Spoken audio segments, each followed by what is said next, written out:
Who will be your chef? She can cook. She can cook, you know, spaghetti. Yeah, I can make spaghetti. Come on down to Jenny Spaghetti, where it's edible, and that's all you need to know. Are you tired of having your pasta stick to the wall when you throw it? Well, not here at Jenny Spaghetti, because here at Jenny Spaghetti, that shit is so al dente you could just snap a noodle right in half. You might say that you need more than 2 ingredients for spaghetti, the pasta and the sauce. But to that, we say no, because we use 1 extra ingredient, and that's water to boil the noodles. And you know what they always say, if you find a piece of hair in your pasta, it's just angel hair, because Jenny is a goddamn angel. Do you fucking hate running water? Don't ask what water we use to boil the noodles in. Just don't! Just don't! So come on down to Jenny Spaghetti. You'll know it when you see it, because it'll be the tiniest building in all of India. And it's edible. It's actually something that still hurts to me. The German chocolate boy tells us that after her argument with Anthony, she doesn't feel any better about this. In fact, she feels way worse. I'm worried that the same issues are gonna be moving with us. Of course it is! All 400 pounds of the same issue is moving with you to France. We finally landed in Marseille. There you go. That is so comedic and sad looking. How many of those bags do you think is his, and how many of those bags do you think is hers? Woo, woo! Here comes my fat ass with my fucking luggage! Manon and I got into a big argument on the way to the airport, and guess who's carrying all that fucking luggage? What the fuck does she have? Just that one fucking thing? He's carrying so many fucking bags! What the shit, man? Come on, help your husband out just a little bit. Just grab one of the bags, throw it on your massive back. Grab another bag, throw it on your massive back. And don't worry, you don't even have to hold on to the bags, because you got that little fat sticking out of your back that'll just fucking latch onto it and help keep it up. I feel like she is a little bit distant. And he has the baby stroller? No, no, no, no, come on. Oh, look who it is, dude, it's Mommy and Papi. So the family meets, they give all their hugs, everybody seems to be happy except for this crying bitch in the corner.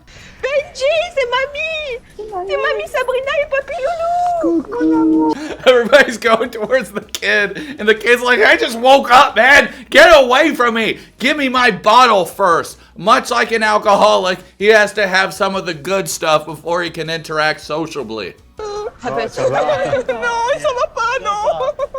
Tu vas être avec nous. Ça me fait penser que j'ai l'impression d'être une grosse. You don't have to feel like a failure when you are a failure. So the moment the German chocolate boy steps off the flight, of course, she cries so goddamn much. She's like, damn it, I'm back in this shithole country. All I want is some fucking chocolate and a husband who doesn't look like Ned Flanders. We land in France, and immediately Manon's like, oh, here we are back in France. Said I'd never come back. But you did come back, didn't you? And that's what's most important, is that when you fall down and all the chips are on the ground, you don't pick those pieces up. You say, fuck those chips, you leave them, and you go all the way across the world to another country. And those chips are still gonna be there on the ground waiting for you to one day pick them up. But they never will be picked up, will they? And that's what life is all about. It's about the chips we leave on the ground that we don't pick up. But that's fine. I have a fucking dog. My dog eats my chips for me that I accidentally spill on the ground. So I'm just a little worried about that. You look really happy for being a little worried. You have to fit the mold. Can we find a mold big enough to put her in? No? All right. Just making sure. My biggest what? The biggest part of your body that you need to lose weight on to fit into that mold? I'm making too many fat jokes. Fat jokes aren't funny. I'm fat, so that means I can make fun of fat people, but okay, I'll stop making fat jokes. I'll just stick to the German chocolate boy jokes from now on. I'm a fat little German chocolate boy. I'm so fat. I said no more fat jokes. But I can't help it. I'm a German chocolate boy and I've been eating too many chocolates and now I'm fat. You're not even German. You're French. France? You're French Cernese. You're the French? You're French? You're French. That's it, right? You're French dip. Now we watch this pirate introduce himself while holding on to his junk. Sir, what is wrong with your junk? Is it cold outside? Are you trying to make it a little bit warm? What's going on with your peen? He probably has a hole in his pants and it's showing his dick straight through, so he's just trying to cover it up. Johnny is 30, going on 50, and he tells us that he got his house because his mom recently passed away.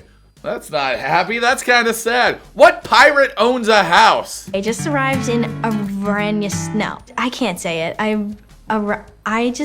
She can't even pronounce where the fuck she's going to? She is that fucking stupid? Jesus freaking Christ, come on, man.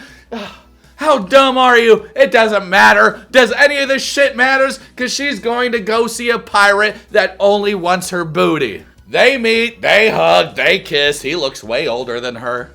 If I remember correctly, which I hardly ever do, they both cheated on each other. He thought he was in an open relationship, but if the other person doesn't know you're in an open relationship, then you're not in an open relationship. So they both cheated on each other. So they're both pieces of shit. So they're both in the perfect relationship.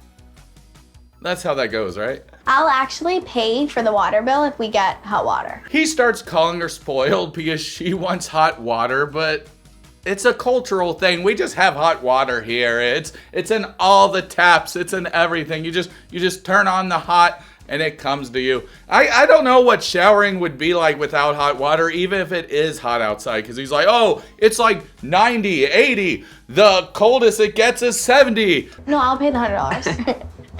Do I even want to talk about Luke? He tries to sell Temu stuff at premium prices. This guy went broke buying Temu stuff. Temu or Temu? It doesn't fucking matter. He went broke buying that shit. You know how much that shit is? Like 25 cents. You can buy so much for 25 cents. How did you spend all of your savings? So Luke's dad goes to pick him up so he can go to the airport so he can finally visit the anteater. She's given me ultimatum where now I really need to move to Colombia. So we find out on this drive that the anteater actually blocked Luke because she wanted the business in both of their names, but Luke only wants the business in his name in case this relationship doesn't work out. I'll have to send you a pair of nuts for Christmas. And a dick! He needs a new dick! We saw what his old dick looked like in the reflection when TLC forgot to blur it. For those that don't know, I'm not even joking. TLC aired this dude's dick on national television, and it was so microscopic. I know you're struggling with money and that, so I've just got you a little. Luke's dad slips him a few thousand, then they go on their separate ways. Hi, honey. How are you doing? Velma calls her boyfriend this yellow guy. Yellow guy? Is he a Simpsons character? Do you have jaundice? Bro, what's up with your liver? I'm just joking. It's the white balance of the camera because you can see the wall also has jaundice. I mean, you just know that you live with your parents and their house is really small. Hell yeah! Quiet sex while the parents are upstairs. Oh yeah, we ain't rocking the bed because when the bed rocks, my parents will hear it. So you gotta lay on the goddamn floor. Homer shows us a bunch of meat and then afterwards tells us that he's vegan. Well, thanks for showing us your meat collection, Mr. Vegan Man. Velma is worried about leaving her cat and giving her cat to new owners, and I can completely understand because when I moved to the Midwest, I had to leave my dog behind, and it was probably one of the saddest things I ever had to do. You know, saying goodbye to my family and friends. That was whatever. I was like, peace. And then my dog comes up like, what about me? When I'm around you and Hazel. He bitches that Velma and Hazel are in a better relationship than they are. Matthew thinks that I love Hazel more than him, and that's true. Yet you are giving away your cat to move with Homer Simpson to live with him. So that doesn't scream to me that you love your cat more if you're giving him away to live with this guy.